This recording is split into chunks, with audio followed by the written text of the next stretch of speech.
In today's video, I'm going to give you a couple tips to maximize your weight training when you're short on time. What's going on? It's Pro Physique Coach Ben Berluti here, and today I want to give you a few tips so you can get in some really awesome workouts when you're short on time. Look, you can go from looking like this to this, get shredded, get muscular, get stronger, even if you don't have a lot of time to spend in the gym. Here are a few tips to get you on the right track. Number one, emphasize your compound lifts. These are exercises that work multiple muscle groups at one time. A squat, a leg press, a bent over row, a dip, a pull-up, a bench press, a shoulder press. These are all examples of compound lifts. An isolation lift would be something like a chest fly, a bicep curl, or a lateral raise.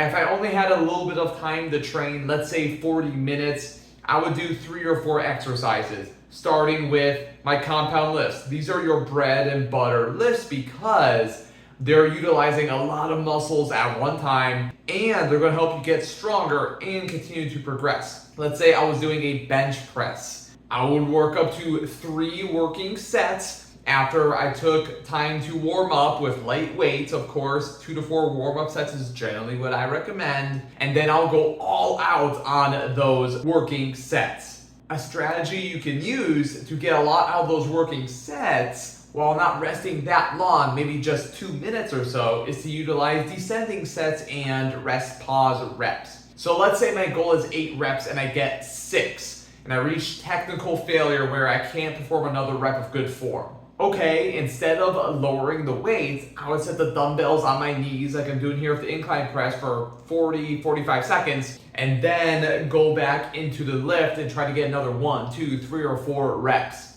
At this point, I would rack the weights, take a 1 to 2 minute rest, and then I would do that again with lighter weights. For example, if I use 55-pound dumbbells for that really hard top set, I'm not resting that long, so I need to drop the weight a little bit. I would recommend taking about 5 to 10% load off of the bar, or just go a little bit lighter in that regard. Again, 5 to 10% less, and perform another all-out set. This is going to allow you to match the target reps while still keeping your intensity high. This way you're not failing at rep 3 when the goal is 8. So descending sets, where we're dropping weight a little bit each set, and then forced reps is what I would do for those compound lifts.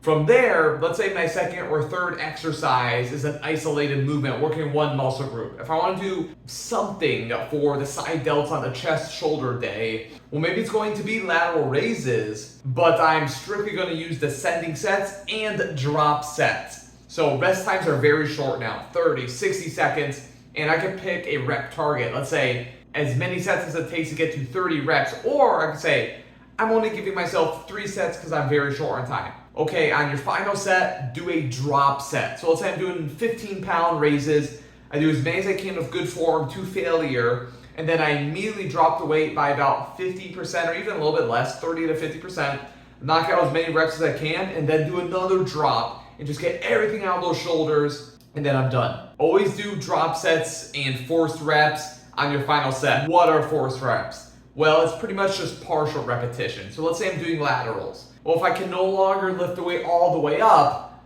I can lift it up as far as I can, even if that's halfway. Maybe I'm doing 3, 5, 10 of those on the final set as a burnout. Perfect. You're just getting everything out of that muscle. Think of your muscle like a wet towel. You're trying to wring everything out of that wet towel, so to speak. Another strategy you can utilize are supersets, doing an exercise back to back. Now, only do supersets with opposing muscle groups. Here's a good example. If you're doing a bicep curl and you do a set to failure, or you just do a hard working set, well, instead of grabbing another weight or moving to another exercise that works the bicep, do a tricep exercise because it's an opposing muscle. Bicep, this part of the arm, tricep, back of the arm. So while one muscle is working, the other is resting, right? So bicep curl, triceps are resting, biceps are working. Tricep push down on the cable stack or skull crusher, triceps are working, biceps are resting. Makes sense? Supersets, drop sets, forced reps, and those isolated movements are going to allow you to get in some awesome high quality work in a very time efficient manner. Descending sets and rest pause reps are fantastic for your compound lifts. Last thing, don't go anywhere near your phone. Put on your playlist, put it behind the gym counter or somewhere else, and don't look at that phone. Chances are you can make more time if you don't look at that phone every 5 minutes. I've had to learn this the hard way. I started just putting in my playlist and getting to work. That's it. Keep training hard in the gym, guys. You will progress. Talk soon.